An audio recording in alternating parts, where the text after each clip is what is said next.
Chicken patties বিক্রেতাকে মারধর। গীতা পাঠের অনুষ্ঠানে মারধরের অভিযোগে সরব তৃণমূল কংগ্রেস। ময়দান থানায় অভিযোগ সিপিআইএমের।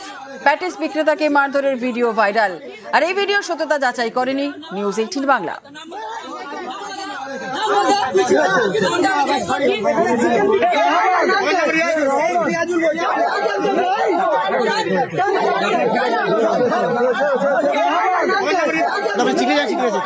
মাল ফেলতে আরম্ভ করে দিল। তারপরে বলছে এখানে বন্ধ করছি কেন? আমি যাই মার্কেটে, এখানে লোক খাবার চাইছিল, দিলাম না দিয়ে। তার মধ্যে চিকেন প্যাটিস বন্ধ করছি কেন? কি পাঠ হচ্ছে? যেতে পাঠা চেনে নিস তো, যে ভাই তোর নাম কি বল? আমি শেখ রিয়াজুল আমার নাম। হ্যাঁ শেখ রিয়াজুল বলতেই মারতে আরম্ভ করে দিল। আমার মাল সব নষ্ট করে দিল, বাক্স তুলে ফেলে দিল, ছুঁড়ে ফেলে দিল। বলে কাণ্ড নোটিস কর। কাণ্ড আমি ওটুস পর্যন্ত করেছি। আমি করছি 22 বছর করছি। কত বছর ব্যবসা করছি? 22 বছর। কোনোদিন কলকাতায় এরকম অভিজ্ঞতা? এরকম কোনদিন হয়নি, এরকম না কোনদিন হয়নি কো। এই লাইভ করতাম হলো আমার জ্ঞানে। আপনি থানায় অভিযোগ করেছেন? না, আমি অভিযোগ করিনি দাদা, কারণ আমার নিজে ক্ষতি হয়েছে, আমি অভিযোগ করি না। এখন সেই প্যাটিস আমিষ না নিরামিষ, এবং সেই কারণে তাকে যেভাবে মারধর করা হয়েছে, পুলিশের কাছে এই প্রভিশনস রয়েছে যে পুলিশ নিজে সুয়োমোটোতে এফআইআর করে পুলিশ ইনভেস্টিগেট করতে পারে। উত্তরপ্রদেশের এই মব লিঞ্চিং এর কালচার, কাউবেল্টের এই মব লিঞ্চিং এর কালচার পশ্চিমবাংলায় যেভাবে ইম্পোজ করতে চাইছে, এবং যেভাবে ল অ্যান্ড অর্ডার ভেঙে পড়ছে, এবং পুলিশ প্রশাসন মিউট স্পেকটেটর হিসেবে বসে রয়েছে, মিউট স্পেকটেটর হিসেবে। হিউম্যান রাইটস কমিশন কোথায়? মানবাধিকার কমিশন কোথায়? কারুর কোনো দেখা নেই। আমরা কমপ্লেন দিয়েছি, আমরা আশা করি পুলিশ ব্যবস্থা গ্রহণ করবে। যদি না করে তাহলে আইনের পথে যা হয় আমরা তাই করব। গত রবিবার ব্রিগেডের অনুষ্ঠান চলাকালীন দরিদ্র প্যাটিসালা, তিনি প্যাটিস বিক্রি করছিলেন। এই অপরাধে তার উপর চড়াও হলো বিজেপি আরএসএস এর উগ্র হিন্দুত্ব বীররা, কোট আনকোট। এরা নাকি বীর। কেমন বীর? একজন দরিদ্র প্যাটিসালার তাকে মারধর করা, তাকে কান ধরে উঠবস করানো, তার প্যাটিসের বাক্স ভেঙে চুরে তছনছ করে সমস্ত জিনিস নষ্ট করে ফেলে বীরত্বের পরিচয় দেওয়া হলো। আপনি ভাববেন না যে এটা শুধুমাত্র একটা প্যাটিসালাকে তার জাত ধর্ম বা অন্য কিছু দেখে আক্রমণ। আসলে এই আক্রমণটা হচ্ছে বাঙালির উপর আক্রমণ। বাঙালির ধর্ম পালন করা শিখতে হবে এই গোবলয়ের জমিদারদের কাছ থেকে। ওরা ঠিক করে দেবে কে আমিষ খাবে আর কে নিরামিষ খাবে। ওরা ঠিক করে দেবে বাঙালি কি খাবে না খাবে। কারা করেছে, কি করেছে তার বিষয়ে তো কেউ গ্যারান্টি কেউ দেয়নি, বা এখনো পর্যন্ত প্রমাণ কেউ দেয়নি যে বিজেপি করেছে বা যারা অর্গানাইজ করেছে তারা করেছে।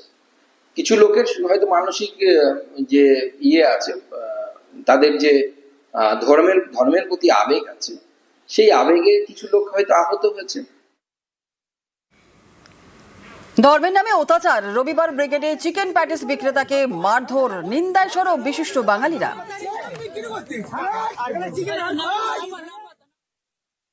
উশৃঙ্খলা একটা উশৃঙ্খলা এই হিসেবে দেখছি। আর কি বলবো, বলার কিছু নেই। সমস্ত উশৃঙ্খলাটা বড্ড বেশি দেখা গিয়েছে, আর কি বলার আছে। কাজটা ওটাই ভালো হয়নি, এটুকু বলতে পারি। আমরা তো কলকাতায় ময়দানে সাধারণত ননভেজ কি ভেজ প্যাটিস ভেবে তো খাই না। মানে আমরা তো ননভেজ খাই, আমরা তো বাঙালিরা মাংসাশী জাত, আমরা তো আমিষ খাই রেগুলার বেসিসে। সেই মানুষটি হয়তো বুঝতে পারেননি যে এই প্রেক্ষিতটাতে বা এই ক্ষেত্রটাতে আমিষ বিক্রি করাটা উচিত নয়। তিনি তো তার জীবিকা নির্বাহ করছিলেন, আর তো কিছু করছিলেন না। গীতা পাঠ তো খুব ভালো জিনিস, গীতা পাঠ আমার বাড়িতে নিয়মিত হয়। একজন মানুষ একটা ভুল করেছেন কি ঠিক করেছেন সেটা তো সেই ঘটনাটার প্রেক্ষিতে ভুল বা ঠিক, রাইট? ভদ্রলোক তো কিছু অন্যায় করেন, এটা তো তার রুজি রুটি। তাকে মারধর করাটা বোধহয়, মারধর করাটা কখনো ঠিক না। এটা আমি সমর্থন করতে পারছি না। এরা ধর্মটাকে ইউজ করা হচ্ছে। তো ধর্ম আর রাজনীতি যখন এক হয় তখন সেটা সাংঘাতিক একটা জায়গায় আসে। ধর্মের সাথে রাজনীতির এই মানে এটা হয়ই না, মানে এটার ফল আউটটাও ভালো হয় না, সেটা আমরা দেখছি। কোনো ধর্মই তো মানে হিংসা শেখায় না। কি করতে গেছে, গীতা পাঠ কি পাঠ করতে গেছে, টু ইচ হিজ ওন, যা করতে গেছে। একটা লোক তার রুজির, সেও তো একটা কাজই করছে। এটা তুমি কিসের ধর্ম পালন করছো? মানুষের ধর্মটা পালন করছো না কেন? আমাদের বাড়িতে যখন গীতা পাঠ হয় তখন নিরামিষ খাবার হয়, আমরা নিরামিষটাই খাই। সেক্ষেত্রে ও যদি ওই চত্বরে ঢুকে বিক্রি করছে তাকে বারণ করা যেত। যদি মেরে থাকে এবং ফেলে দিয়ে থাকে সেটাও না। যেখানে করেছে সেটা ফ্রি এরিয়া, সেখানে তো সে তার জীবিকার জন্য গেছে। এই সংঘাতটা বোধহয় ঠিক পথ নয়। লোকসভায় প্রধানমন্ত্রীর মুখে বঙ্কিম দা। কোচবিহারের সভা থেকে এই নিয়ে সুর চড়ালেন মমতা বন্দ্যোপাধ্যায়। দিল্লি থেকে কলকাতা প্রতিবাদে তৃণমূল। बंकिम दा ने चुनौती दी। बंकिम दा ने जब वंदे मातरम की रचना की तब बंकिम दा बंगाल की धरती से निकला। बंकिम दा का ये भाव सूत्र बंकिम बाबू बोले। Thank you. কালকে বঙ্কিমচন্দ্র চট্টোপাধ্যায়কে বললেন বঙ্কিমদা, যেন মনে হচ্ছে হরিদা আর শ্যামদা। আপনাদের তো মাথা নিচু করে নাক্ষত দেওয়া উচিত জনগণের কাছে, তাতেও ক্ষমা হবে না। বন্দে মাতরমের 150 বছর উপলক্ষে লোকসভায় আলোচনা। সোমবার সেখানেই বঙ্কিমচন্দ্র চট্টোপাধ্যায়কে বঙ্কিম দা বলে সম্বোধন করেন প্রধানমন্ত্রী, জানিয়ে বিতর্ক তৈরি হয়। वंदे मातरम हर तरफ गूंज रहा था। अंग्रेज समझ गए थे कि बंगाल की धरती से निकला। बंकिम दा का ये भाव सूत्र बंकिम बाबू बोले। थैंक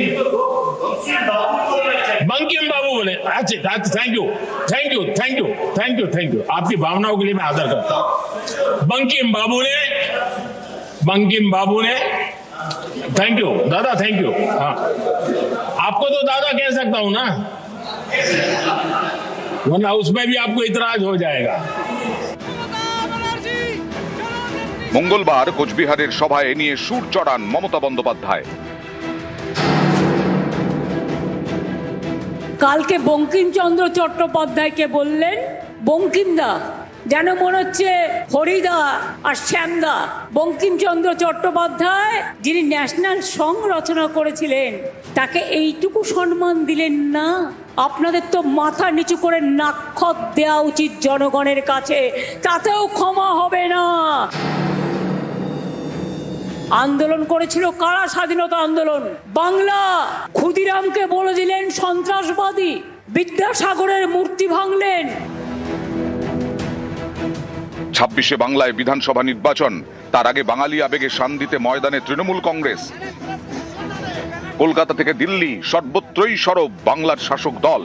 মঙ্গলবার সংসদের গেটে বাঙালি মনীষীদের ছবি নিয়ে প্রতিবাদ জানান তৃণমূল সাংসদরা। সেন্ট্রাল হলে গিয়ে মৌন প্রতিবাদ করেছে। আলোচনার প্রধান বক্তা ছিলেন ভারতের প্রধানমন্ত্রী নরেন্দ্র মোদী। তিনি তার বক্তব্যে সাহিত্য সম্রাটকে যে সম্বোধন করেছেন সেটার প্রতিবাদ। বাংলাকে অপমান করেছে। বাংলার মানুষ কখনোই ভারতের প্রধানমন্ত্রীকে, ভারতীয় জনতা পার্টিকে ক্ষমা করবে।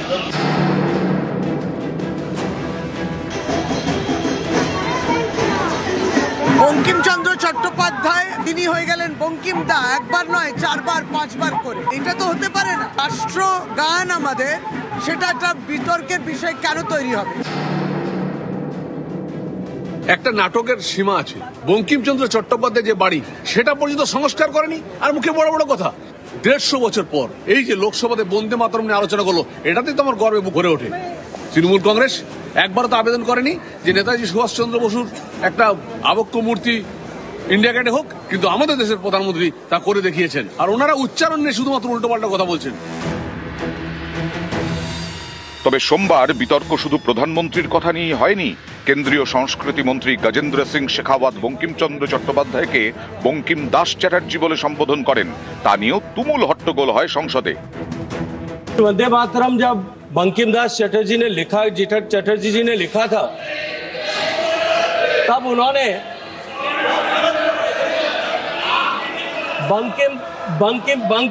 बंकिम चटर्जी ने, चट्टोपाध्याय जी ने लिखा था। নিউজ 18 বাংলা। ভোটের ঢাকে কাঠি পড়লেই নেতাদের মুখে মুখে বাঙালি মনীষীদের নাম। বাঙালির মন পেতে বাঙালি আবেগে শান, আর তা করতে গিয়ে কখনো ভুল কখনো বেফাঁস মন্তব্য, তৈরি হয় বিতর্ক। बंकिम दा ने चुनौती दी। बंकिम दास चटर्जी ने लिखा, जेठा चटर्जी जी ने लिखा था। কথায় আছে বাংলার মাটি দুর্জয় ঘাঁটি, তাই বাংলা জয়ের পথও বেশ কঠিন। শুধু ভাষণে এ জমিতে ফসল ফলে না, দরকার আরো সূক্ষ্ম কৌশল। বাংলার মন জিততে তাই বারবার বাঙালির মন জেতার চেষ্টা করে রাজনৈতিক দলগুলি। ভোট এলেই ঘন ঘন শোনা যায় বাঙালি মনীষীদের নাম, আর তখনই ধরা পড়ে ভুল। बंगाल की धरती से निकला बंकिम दा का ये भाव सूत्र। बंकिम बाबू बोले, थैंक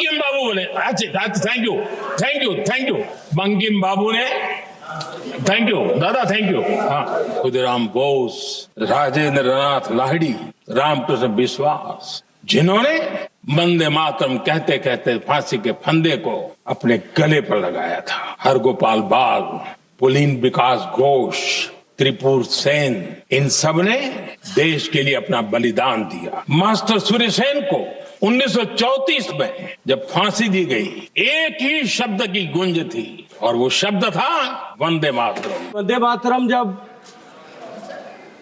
महान कवि बंकिम दास चटर्जी ने लिखा, जेठा चटर्जी जी ने लिखा था, तब उन्होंने बंकिम चटर्जी ने, चट्टोपाध्याय जी ने लिखा था। 2021 বিধানসভা নির্বাচনের আগে বাংলায় তখন প্রচারে আসছেন বিজেপির শীর্ষ নেতারা। 2020 সালের 9 ডিসেম্বর তৃণমূল সোশ্যাল মিডিয়ায় এই স্ক্রিনশট পোস্ট করে দাবি করে বিজেপির সর্বভারতীয় সভাপতি জেপি নাড্ডা বলেছেন বিশ্বভারতী হল রবীন্দ্রনাথ ঠাকুরের জন্মস্থান। তৃণমূল দাবি করে খোদ বিজেপি টুইট করে এই তথ্য জানিয়েছে। এ নিয়ে তুমুল বিতর্ক হয় সে সময়। আরেকটু পিছিয়ে গেলে 2019 লোকসভা ভোটের সময় কলকাতায় রোড শো করেন অমিত শাহ। শাহের রোড শো যায় বিদ্যাসাগর কলেজের পাশ দিয়ে। হঠাৎই ঝামেলা, কলেজে ঢুকে বিদ্যাসাগরের মূর্তি ভাঙে দুষ্কৃতীরা, জানিয়ে কুরুক্ষেত্র বেঁধে যায় বঙ্গ রাজনীতিতে। এবার ফিরে আসুন 2025-এ। এই কয়েকদিন আগে রামমোহন রায় সম্পর্কে বেফাঁস মন্তব্য করে বিতর্কে জড়ান মধ্যপ্রদেশের উচ্চশিক্ষামন্ত্রী তথা বিজেপি নেতা ইন্দ্র সিং পারমার। अंग्रेजी शिक्षा के माध्यम से इस देश के लोगों की आस्था बदलने का दुष्यंत चल रहा था, और जिसमें इस देश के कई सारे लोगों को फर्जी समाज सुधारक अंग्रेजों ने बना रखा था, जिसमें एक राजा राम मोहन राय भी थे, वो भी अंग्रेजों के दलाल के रूप में देश में काम करते रहे हैं। As the great religious teacher Swami Vivekanand once said, মণিমুক্ত শুধু এই দেশের নেতারা ছড়িয়েছেন এমনটা নয়, ভিন দেশ থেকে আসা রাষ্ট্র নেতারাও বাদ যাননি। স্বামী বিবেকানন্দ উচ্চারণ করতে গিয়ে মার্কিন প্রেসিডেন্ট ডোনাল্ড ট্রাম্পের যা হাল হয়েছিল তা মনে হয় অনেকেরই মনে আছে। As the great religious teacher Swami Vivekanand once said, বাঙালি মনীষীদের নিয়ে এভাবেই বারবার বিতর্কের পর শেষমেশ ক্ষমা চাওয়া, এটুকুই বাঙালির প্রাপ্তি। बंकिम दा का ये भाव सूत्र। बंकिम बाबू बोले, थैंक यू। নিউজ 18 বাংলা। হয় মামলা তুলে নিতে হবে, না হলে প্রাণটা যাবে। নিহত সোনা ব্যবসায়ীর পরিবারকে লাগাতার খুনের হুমকি। আতঙ্কে ওড়িশায় আত্মগোপন নিহতের পরিবারের, সেখানেও থ্রেট কল করা হচ্ছে বলে অভিযোগ। মঙ্গলবার বারাসত আদালতে জানালেন বিশেষ সরকারি আইনজীবী। কমপ্লেনেন্টকে থ্রেট করা হলো যে কেস তুলে নেওয়ার জন্য। হ্যাঁ, ওনারা উড়িষ্যায় আছেন যেটুকু আমরা জানি, এবং তারপর ওনারা ওখান থেকে থ্রেট কল পেয়েছেন, কেস তুলে নিতে বলছে, আর ওয়েস্ট বেঙ্গল ঢুকতে বারণ করা হচ্ছে। 30 অক্টোবর নিউ টাউনের যাত্রাগাছি থেকে সোনা ব্যবসায়ী স্বপন কামিল্লার দেহ উদ্ধার হয়। জলপাইগুড়ি রাজগঞ্জের বিডিওর বিরুদ্ধে খুনের অভিযোগ দায়ের করে নিহতের পরিবার। তদন্তে নেমে একাধিক গ্রেফতার করে পুলিশ। তাদের মধ্যে একজন সজল সরকার। মঙ্গলবার বারাসত আদালতে তার জামিন মামলার শুনানি হয়। শুনানিতে বিশেষ সরকারি আইনজীবী বলেন, নিহত ব্যবসায়ী স্বপন কামিল্লার পরিবারকে হুমকি দিয়ে ফোন করা হচ্ছে, লাগাতার চাপ দেওয়া হচ্ছে কেস তুলে নেওয়ার জন্য। মামলা তুলে না নিলে খুনের হুমকি দেওয়া হচ্ছে। নিহত ব্যবসায়ীর পরিবার আতঙ্কে ওড়িশায় আশ্রয় নিয়েছেন। হুমকি দিয়ে বলা হয়েছে যেন পশ্চিমবঙ্গে না ফেরেন। তো আমরা এভিডেন্স দিয়ে দেখিয়েছি যে উনি নিউ টাউনে এবং ক্রাইমের বিভিন্ন জায়গাগুলোতে ছিলেন, আর এই person along with the video equally involve. মার্ডারের সময় ছিল, এই মার্ডার পার্টিসিপেট করেছে, প্রথমে কিডন্যাপিং, তারপর মার্ডার, তারপর বডিটাকে ডিসপোজ অফ করার জন্য ছুঁড়ে ফেলেছে। ডিফেক্টও কমপ্লেনেন্টকে থ্রেট করা হলো যে কেস তুলে নেওয়ার জন্য। হ্যাঁ, ওনারা উড়িষ্যায় আছেন যেটুকু আমরা জানি, এবং তারপর ওনারা ওখান থেকে থ্রেট কল পেয়েছেন, কেস তুলে নিতে বলছে, আর ওয়েস্ট বেঙ্গল ঢুকতে বারণ করা হচ্ছে। মঙ্গলবার বারাসাত আদালতে ধৃত সজল সরকারের বিরুদ্ধে একাধিক তথ্য প্রমাণ পেশ করা হয়। তাঁর জামিনের আবেদন খারিজ করে দেন বিচারক। এর আগে সোনা ব্যবসায়ী খুনের মামলায় আগাম জামিন পান বিডিও প্রশান্ত বর্মন। বহুত প্রবলশালী, বহুত টাকা পয়সা তার কাছে আছে, তাই জন্য আমাকে একটু চান, আমার গরিব মানুষ, আমার স্বামীকে মেরে ফেললো, আমি কি করে বাঁচবো, কি করে রাখবো? তাকে কোনো শাস্তি নাই তার। ওকে প্রশান্ত বর্মনই মর্ডার করেছে, সে নিজেই মর্ডার করেছে। চক্রান্তকারীদের চক্রান্ত থাকবে না, দাবাংই থাকবে। মামলা তুলে নেওয়ার জন্য চাপ, খুনের হুমকি, থ্রেট কল নিহত ব্যবসায়ীর পরিবারকে। এই অভিযোগে তদন্ত শুরু করেছে বিধাননগর পুলিশ। নিউজ 18 বাংলা। বেলডাঙ্গায় প্রস্তাবিত বাবরি মসজিদের জন্য অনুদান, হুমায়ুনের প্রস্তাবিত মসজিদের জন্য টাকার পাহাড়। ভরতপুরের বিধায়কের বাড়িতে চলছে টাকা গোনা। 12টি ট্রাঙ্ক এবং বস্তায় জড়ো করা হয়েছে দানের টাকা। শুধু ভারতীয় মুদ্রাতেই মিলেছে 65,67,000 টাকা। রয়েছে মার্কিন ডলার, সৌদি রিয়াল, মালয়েশিয়ার রিঙ্গিত। বিদেশি মুদ্রা গুনতে হিমশিম হুমায়ুন ঘনিষ্ঠরা, আর অ্যাকাউন্টেও ঢুকেছে 2,71,00,000 বেশি টাকা। আজকে দুপুর অবধি ব্যাংকে এসছে 2,71 লাখ, আর যেটা 6 এবং 7 মিলে যেটা ক্যাশ পাওয়া গেছে সেটা হচ্ছে 65,67,000। খুবই সাড়া আছে লোকে, পুরোপুরি লোক খুব সাড়া দিচ্ছে। 26শে সরকার গঠন নিয়ে বড় দাবি ভরতপুরের বিধায়ক হুমায়ুন কবিরের। শাসক বিরোধী কেউই একক সংখ্যাগরিষ্ঠতা পাবে না। সরকার গঠনে নিজেকে কিং মেকার বলে দাবি। 22শে ডিসেম্বর নতুন দল ঘোষণা করবেন হুমায়ুন। ফলাফল আশাবাদী, খুব ভালো ফলাফল হবে। আপনারা দেখতে পাবেন যখন ফল প্রকাশ হবে বা কাউন্টিং হবে, তখন বুঝতে পারবেন যে আমাদের দল ভালো রেজাল্ট করবে। বিজেপি চেষ্টা করছে সরকারে আসার, টিএমসি সরকারে আছে, ওনারা চতুর্থবারের জন্য সরকারে আসার চেষ্টা করবে, এটা স্বাভাবিক। কিন্তু আমি বলছি যে তারা কেউই মেজরিটি পাবে না, তাদেরকে আমাদের উপরে নির্ভরশীল হতে হবে। হুমায়ুন কবিরের নিরাপত্তায় বাউন্সার আর সিকিউরিটি এজেন্সি থেকে 8 বাউন্সার নিয়োগ। নিরাপত্তা চেয়ে হাইকোর্টেও যাবেন বলেই দাবি। প্রতিনিয়ত ধুমকি আসছে, এই তো কিছুক্ষণ আগে মুম্বাই থেকে ধুমকি এসছে, তো সেখানে তো আমাকে সিকিউরিটি নিতেই হবে। এরপরে আমি হাইকোর্টে যাব, হাইকোর্টে অ্যাপ্লাই করব, হাইকোর্টের অনারেবল জাজ সাহেবরা অর্ডার দিলে তখন সরকারিভাবে সিকিউরিটি নেব। কতজন এসছে? 8 জন। আর এক ফোনে বাংলা এবার নজর রাখতে হচ্ছে ওয়েদার আপডেটের দিকে। রাজ্য জুড়ে 7 দিন শীতের ইনিংস। অবাধে ঢুকছে উত্তরে হাওয়া। কলকাতার সর্বনিম্ন তাপমাত্রা রয়েছে 15.8 ডিগ্রি। পশ্চিমে জেলাতেই বা কেমন ওয়েদার থাকবে, উত্তরবঙ্গে বা কেমন ওয়েদার থাকবে জানবো। আমাদের সঙ্গে রয়েছেন আমাদের প্রতিনিধি বিশ্বজিৎ সাহা। বিশ্বজিৎ, কি বলছে হাওয়া অফিস? দেখো, গতকাল যে তাপমাত্রা ছিল তার থেকে সামান্য বেড়েছে, তবে 15 ডিগ্রি সেলসিয়াসের ঘরেই কলকাতার তাপমাত্রা। যেমন কলকাতায় সামান্য বেড়েছে, তেমনি রাজ্য জুড়েই তাপমাত্রা খুব একটা বেশি বাড়বে না, অর্থাৎ 1 ডিগ্রি সেলসিয়াসের মধ্যে ওঠানামা করবে। অর্থাৎ উপকূল ও সংলগ্ন জেলা দক্ষিণবঙ্গের ক্ষেত্রে যদি ধরা হয় তাহলে 14 থেকে 16 ডিগ্রি সেলসিয়াসের মধ্যে, এবং যে তাপমাত্রা থাকবে পশ্চিমের জেলাগুলিতে 11 থেকে 13 ডিগ্রি সেলসিয়াসের মধ্যে আগামী 7 দিন থাকবে। অবাধ উত্তরে হাওয়া বইছে, এই মুহূর্তে সিস্টেমে কোনো বাধা নেই, কোনো পশ্চিমী ঝঞ্ঝার সম্ভাবনা নেই, কাজেই কোনো বৃষ্টিপাতেরও কোনো সম্ভাবনা আপাতত নেই। একেবারে উত্তরের যে শীতল হাওয়া উত্তর পশ্চিম দিক থেকে আসছে, সেই শীতল হাওয়াতেই একটা শীতের আমেজ বজায় থাকবে আগামী 7 দিন। তবে সকালের দিকে কোথাও কোথাও হালকা কুয়াশার সম্ভাবনা, শিশির পড়তে পারে এবং উপকূল অর্থাৎ যেখানে জল বেশি থাকবে, জলাশয় বেশি থাকবে, সেখানে সামান্য কুয়াশার সম্ভাবনা দক্ষিণবঙ্গের ক্ষেত্রে হবে। বেশ, একেবারে। আর উত্তরবঙ্গের দিকে যদি নজর রাখি, উত্তরবঙ্গে কিন্তু 7 দিন শীতের ইনিংস থাকছে। দার্জিলিং এ সর্বনিম্ন তাপমাত্রা রয়েছে 5 ডিগ্রি, আর আগামী 7 দিন থাকবে শীতের আমেজ। উত্তরের মোট 4 জেলায় কুয়াশা দাপটও থাকছে। দার্জিলিং এ ঘন কুয়াশা, দৃশ্যমানতা কম। জলপাইগুড়ি, আলিপুরদুয়ার, কোচবিহারেও কিন্তু কুয়াশা রয়েছে।